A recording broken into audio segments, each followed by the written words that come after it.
All right, hey everybody! I just won my BT17 pre-release.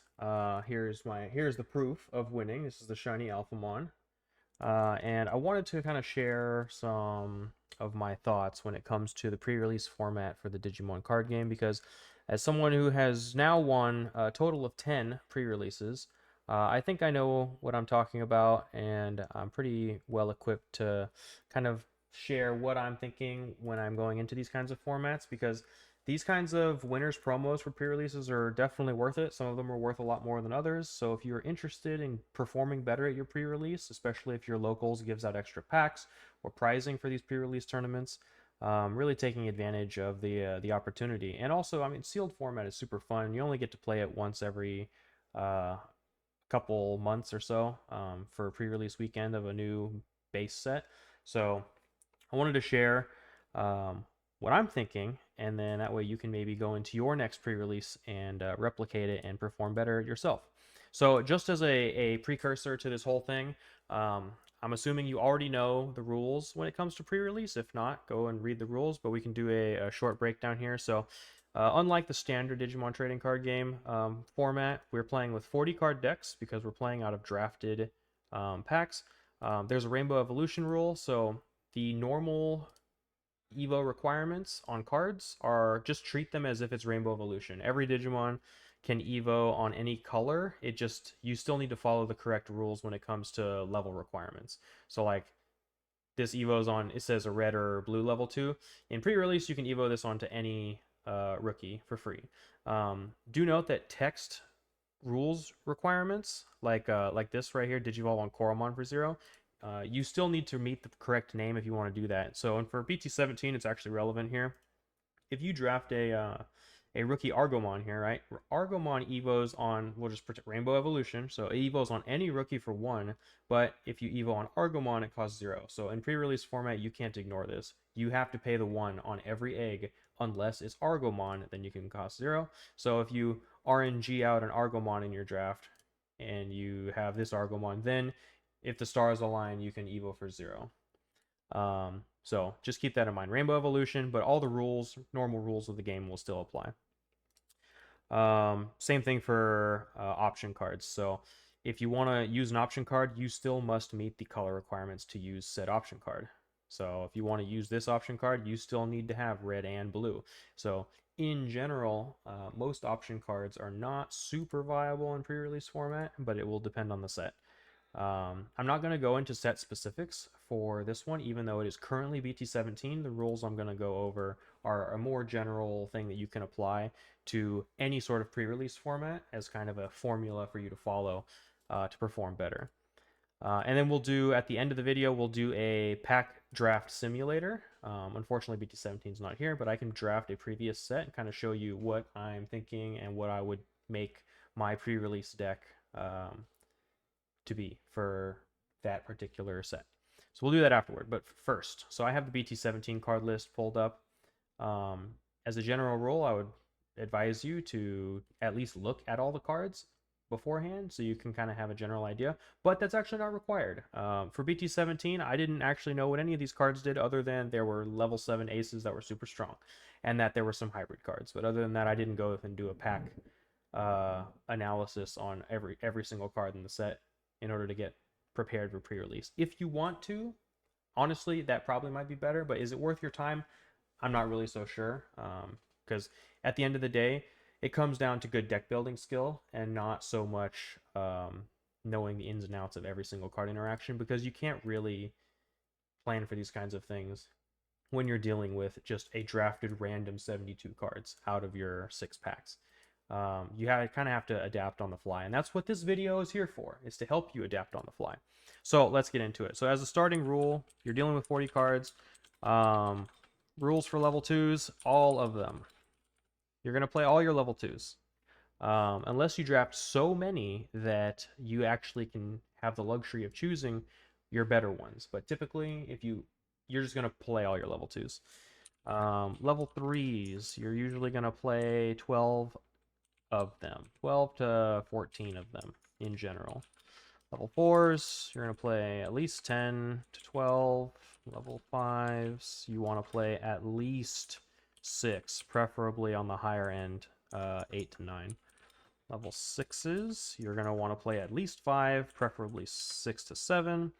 Level 7s, if you get lucky enough to play any, you'll play 1 to 2, depending on the set.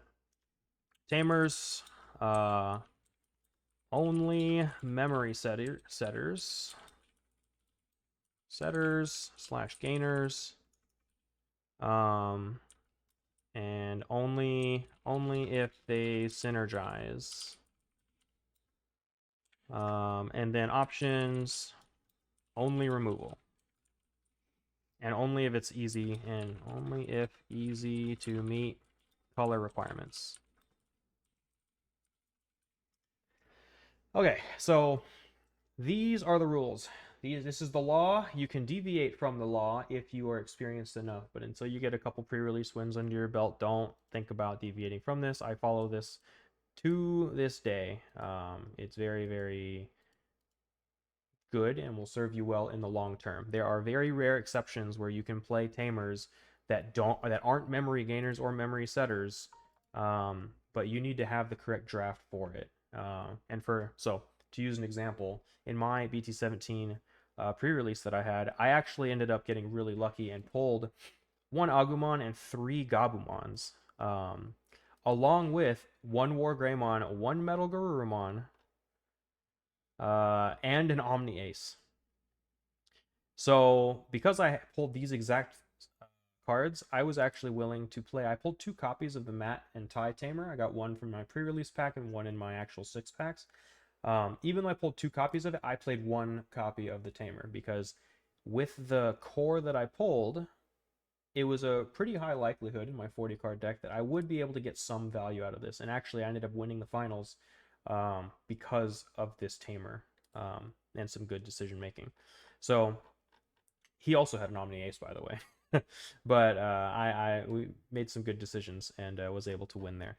So in general, you don't want to play other kinds of tamers. You don't want to play other option cards that aren't removal because the likelihood of you being able to actually use them as opposed to sitting as a dead card in your hand is the payoff's not really worth it. So just in general, stay away from these things and focus on the Digimon. It really is all about the Digimon.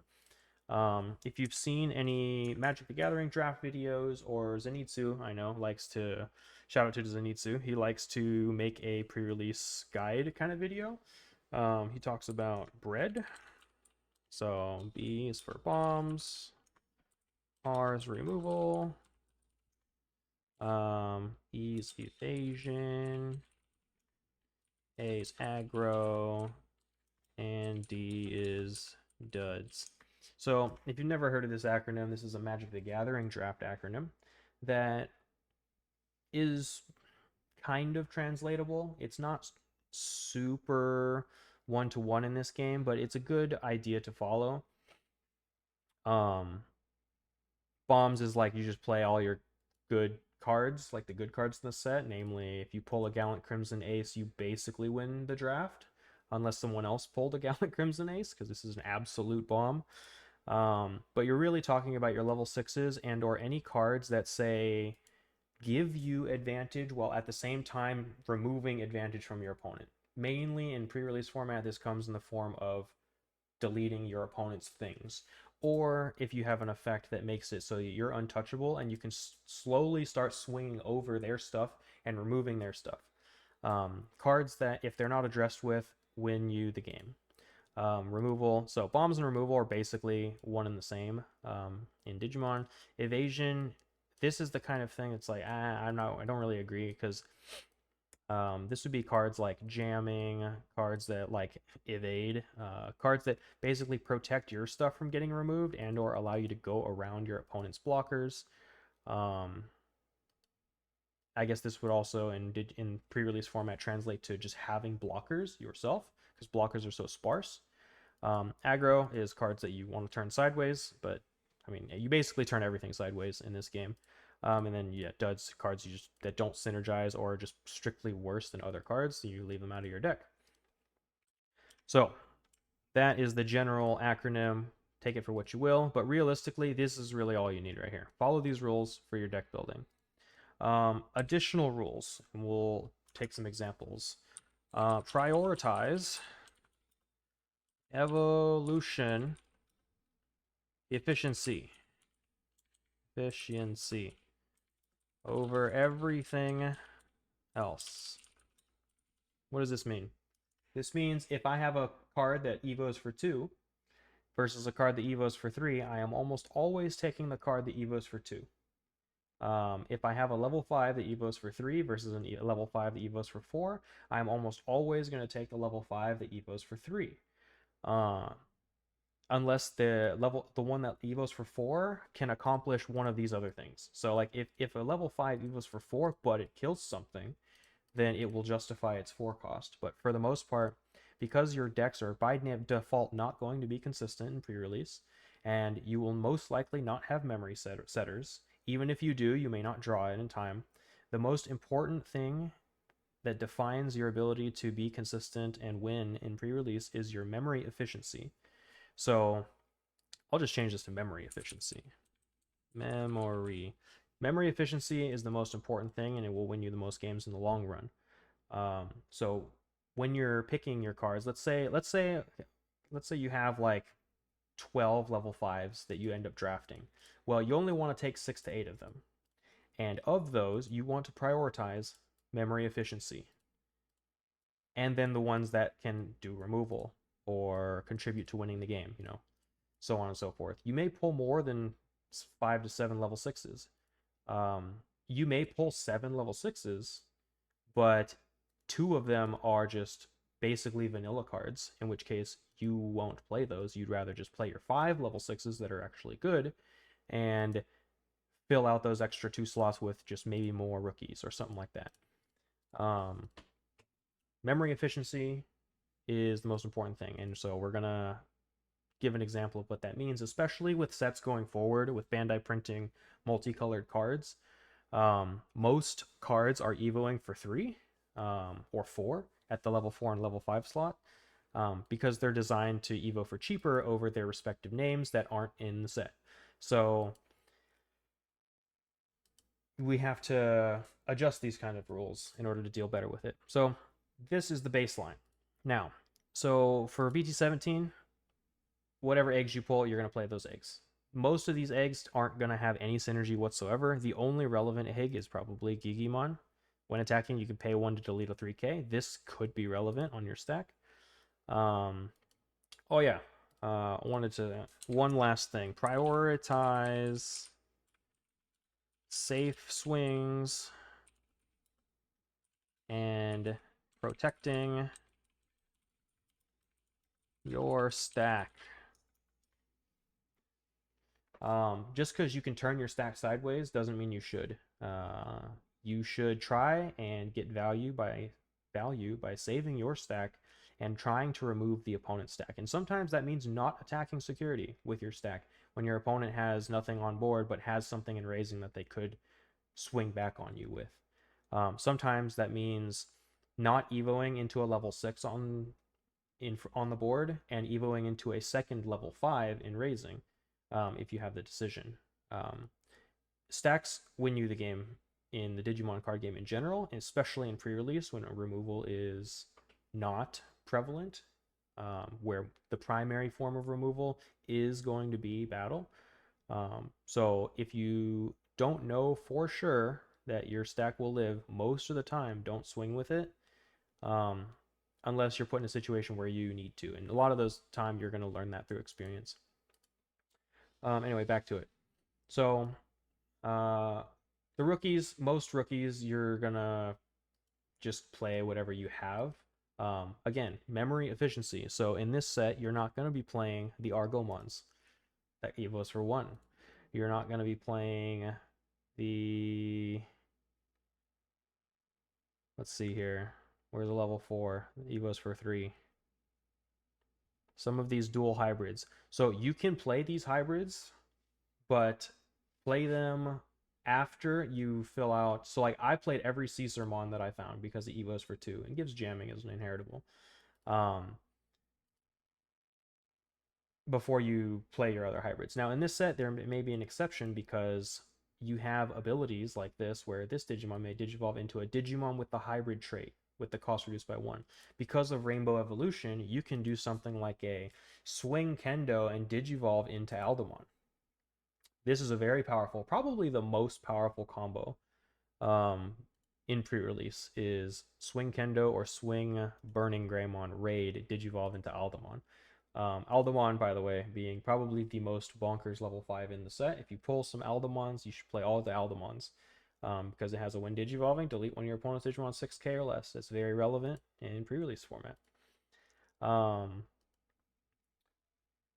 If you pull a level 6, prioritize your level 6s that interact with your opponent. I think Shine Gray might be the worst level 6 in the set. If it's your only ones, though, you know 11k is bigger than other DP forms, so you may just have to play it. But the fact that you play a Marcus, okay, we'll see how many Marcuses you pull. All turns when it would leave the battle area by effect only, you can bounce a Yellow Tamer to prevent it. Probably not going to happen. Conversely, Kazuchimon, it might be the best level 6, one of the best level 6s for sure, because it has the ability to suspend one of your opponent's Digimon, so it's removal. And end of turn, if you have 3 or more, you give a Digimon -6, so more removal. If you have 3 or fewer, recover. Then one of your Digimon may attack an opponent's Digimon. So you go into Kazuchi, you suspend something, you neg 6, and you attack something with your Kazuchi and kill something else. So this can basically kill 2 cards potentially. It's super powerful. And this goes back to the whole bombs removal thing. These are the two things that these are one of the same basically. You really cannot have too much removal in a pre-release kind of environment.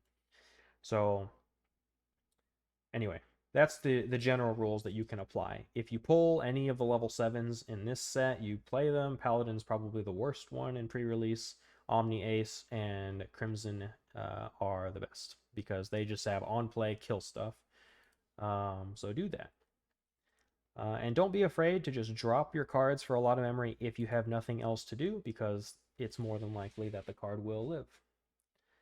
Yeah. So these are the general rules. Let's apply them practically here. So on DigimonCard.io, there is a pack opening sim on I wish that the BT17 was here, but I don't think that they're going to have it here until the set's official release. So instead, we're going to go and do a draft of 16. So we'll do 6 packs. Don't forget that you will get to use your pre-release pack of 2 cards that have pre-release stamps. Depending on what you get, you may or may not need them.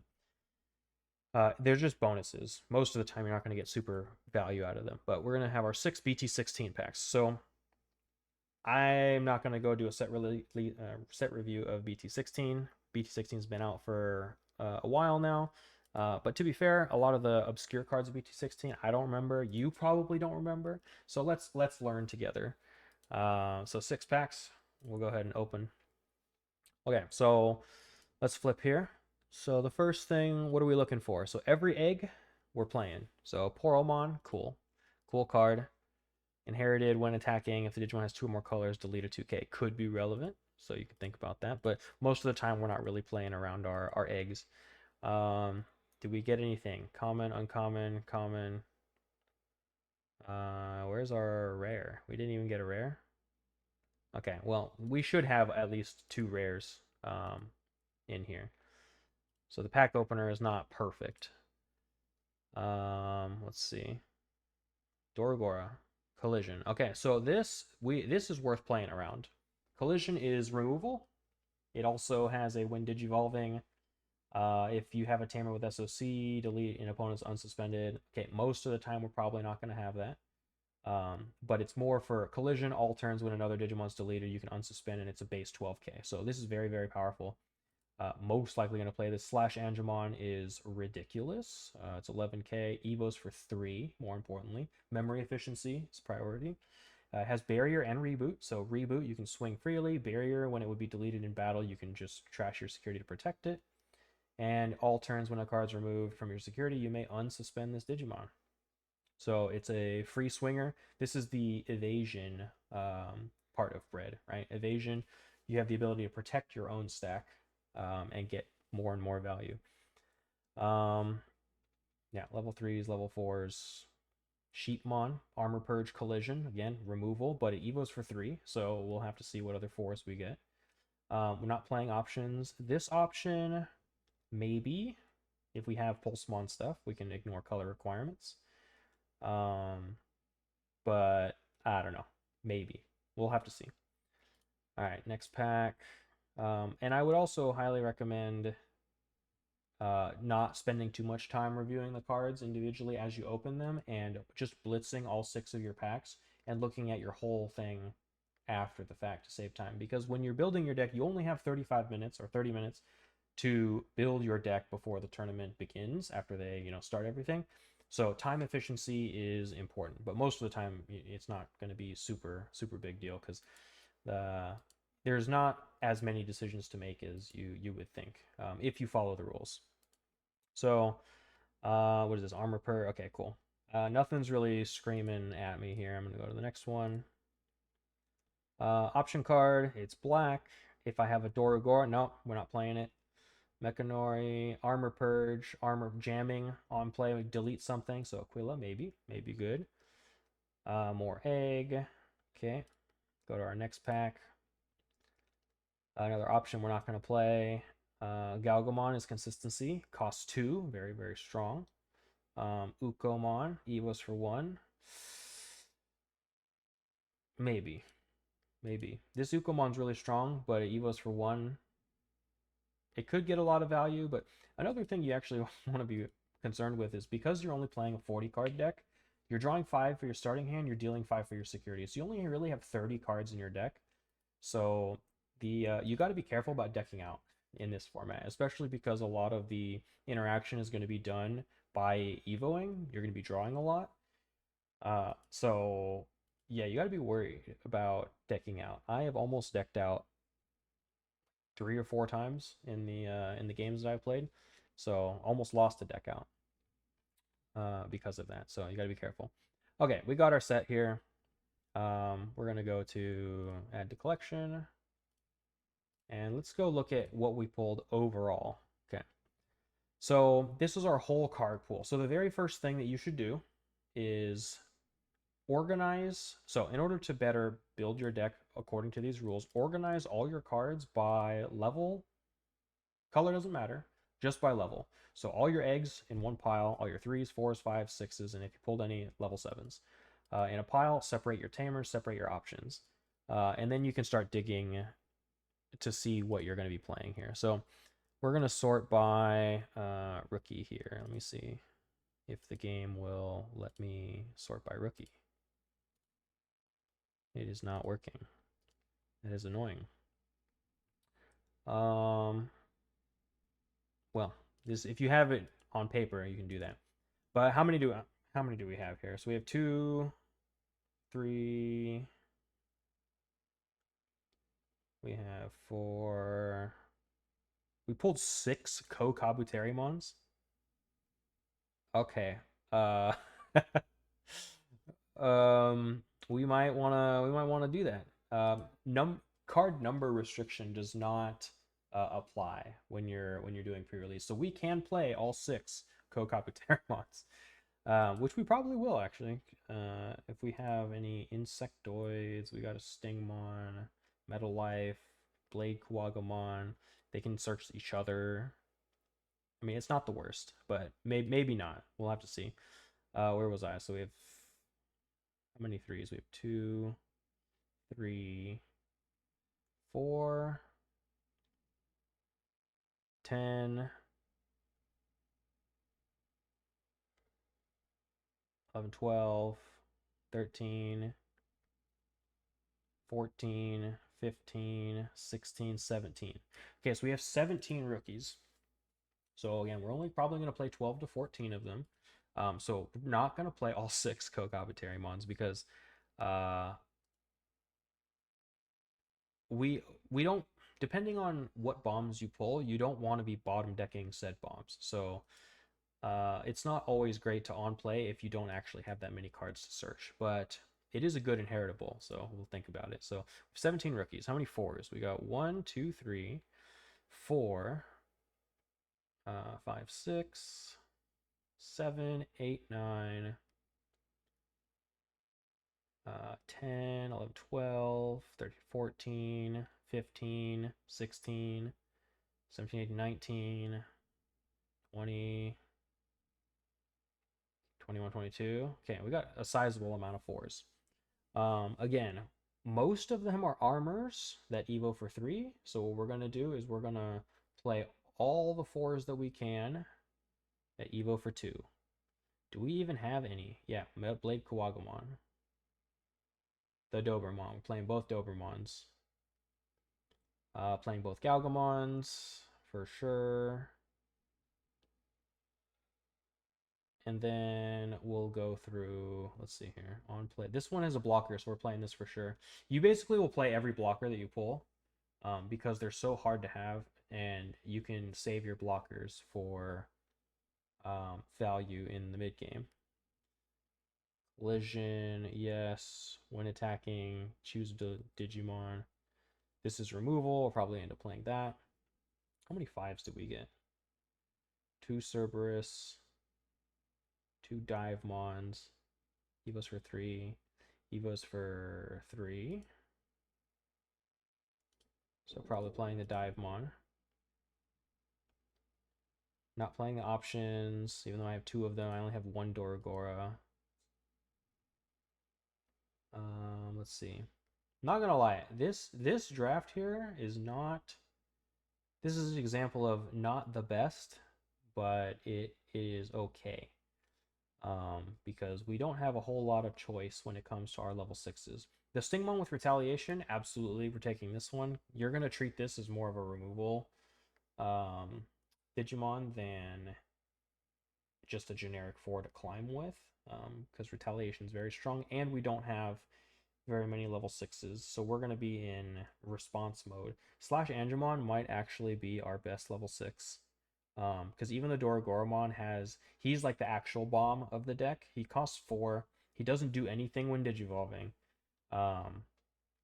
Whereas Slash Angemon is going to be sticking around and doing the chipping away.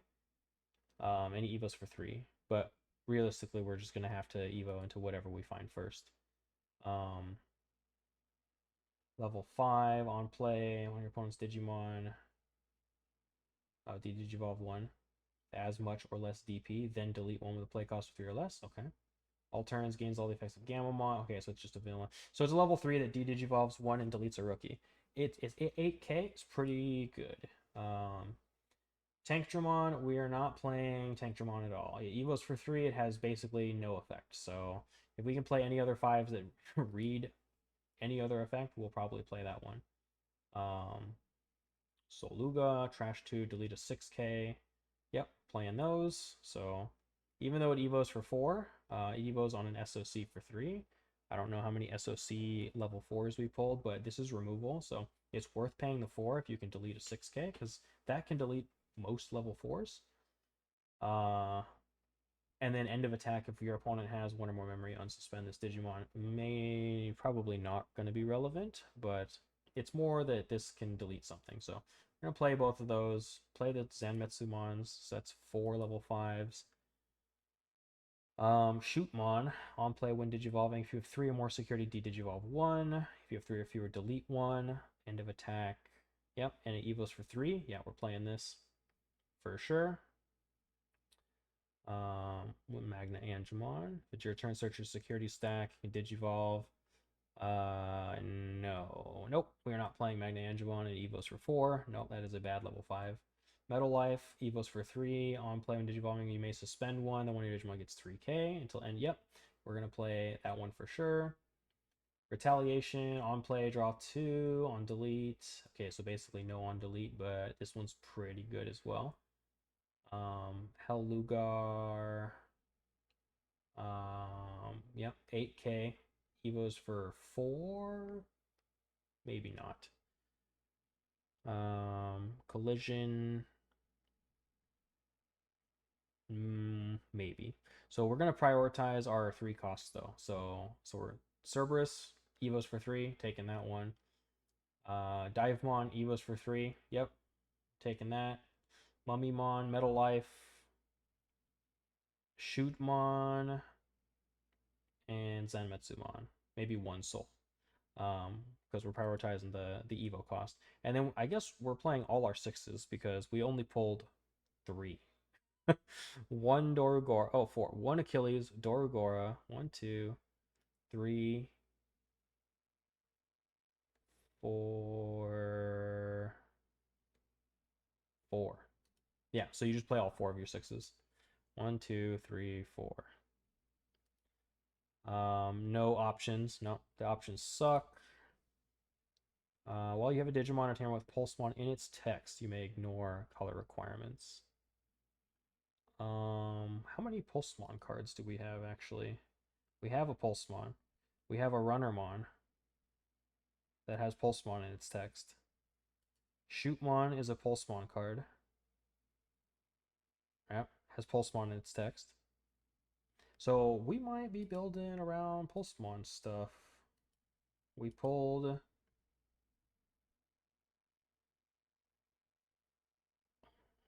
Let's see, Pulsemon, Runnermon, Shootmon. I know we saw some other ones over here. Divemon, two of those. Zanmetsumon, two of those. These are Pulsemon cards, I'm pretty sure. No, this is a Gamamon card. Never mind. We'd have to see. How many eggs did we pull? Two Poros. One Cupie. Three eggs. Yeah. Yeah, I'm not gonna lie. This draft is not super great, but it's possible. If you follow the rules though and don't put bad cards in your list, there's a good chance. So Hell Lugar, yeah, we have a lot of retaliators. So we may not have a bunch of big sixes, but we have a lot of retaliators. Um, and we only, even though we only have four, they're like Achilles. When Digivolving suspend one, then one of them can't unsuspend. It's basically pseudo removal, especially if you can stack some DP. You know, XV gives +2. Armadillo gives +1. Kokabuteri gives +1 when you suspend. Pulsemon, well, it has Pulse. No, okay, it's not going to do anything there. But the Kokabuteri +1k while suspended, you just ideally probably won't want to play this for 3. But it has probably the best inheritable of all our rookies. So I take it back. We're playing 6 Kokabuteri we're just not going to be playing Kokabuteri to search, ideally, because it won't hit anything, and I'd rather not bottom deck. If we only have 4 sixes, we're not going to want to bottom deck our 6. But yeah, not bad. It's not bad. I probably could get, if I don't get first, I would get second. With this kind of draft. Now, I mean, if someone pulls a Magna X, they get an armor. You know, they basically win. That's kind of the nature of BT16 pre-release specifically. I didn't actually attend one, but I can see, like, with the plethora of armors here, if someone pulled a Magna X, it's just unlucky. But you know, it's a luck of the draw here. Also, the pack simulator here is not the most accurate because you're supposed to get at least 2 rares in every pack, so we can't use this to perfectly say, you know, this is going to for sure be the cards you would have a chance of opening. But just to get a general idea of, like, okay, this is the card spread, these are the 4s that we're gonna play, these are the 5s that we're going to play. You can just, as long as you build your deck to be as efficient as it can be, being as memory efficient as it can be, using some good keywords, you can increase your odds of winning your event. At the very least, if you make it in the top 4, you should get extra packs, right? So hope this helped. If you have questions, drop them in the comments, and yeah, let me know how you guys do at your pre-releases. I have another one tomorrow, and I plan on winning that one too. And if I do, you know, maybe we can do something with this shiny alpha one. So I hope everyone has a great time enjoying sealed format for Digimon, and best of luck on your polls and in BT17. Take care.